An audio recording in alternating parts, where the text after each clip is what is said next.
অভাব নাই, মদ খায়, মদ না খাইলে কয়েকটা শিল্পী হইতে পারে নাই। আমার জীবনে আমি 2000 সালে সিগারেট ছাড়ছি, মদ তো দূরের কথা, আমি বিয়ারও মুখে দিই না। আমি কি আপনাদের মাঝে আসি না?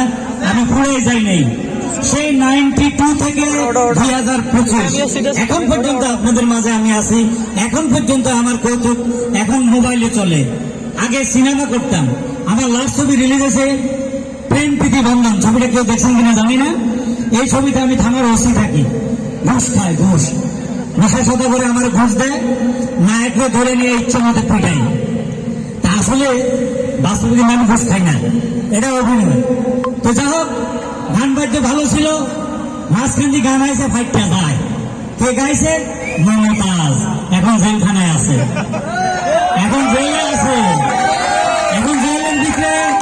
এখন জেলের ভিতরে সব ফাটা লাগবে। তার জীবনে ফাইটটা যায়, এখন জেলে ঢুকে গেছে, কোনো অসুবিধা নাই। আমাদের মিডিয়ায় এফডিসিতে ঢুকলে খুব খারাপ লাগে, কারণ আমাদের অনেক নায়ক নায়িকা আওয়ামী লীগের সংগঠনে ছিল, দল করতো, আজকে তারা পলাতক। আজকে এফডিসিতে গেলে ভালো ভালো নায়ক নায়িকাকে দেখা যায় না। যেমন আমি নায়ক নায়িকার কথা বাদে দিলাম, ওরা তো নায়ক নায়িকা বাংলাদেশে বিদেশে কেউ চিনে না। আমার কাছে দুঃখ লাগে সাকিবুল হাসানের জন্য, সে তো বিশ্ব স্টার, বিশ্ব স্টার, সারা পৃথিবীর লোক তাকে চিনে। তোর কি দরকার আছিল হাসিনা সানসানি করার? তুই কেন হাসিনা সানসানি করবি? হাসিনা তোর সানসানি করবো, তুই বিশ্ব স্টার।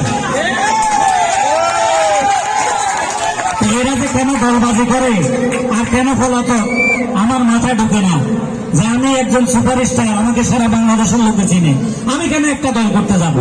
আমি যদি একটা দল করি 6টা দলে আমার গান দিব, লাভ কি? আমার কোন দল করাটাই ঠিক না, যারা স্টার। তো দল করতে করতে আমাদের আজকে এই অবস্থা হয়েছে।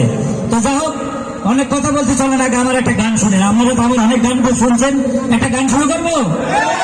থ্যাংক ইউ দাদা।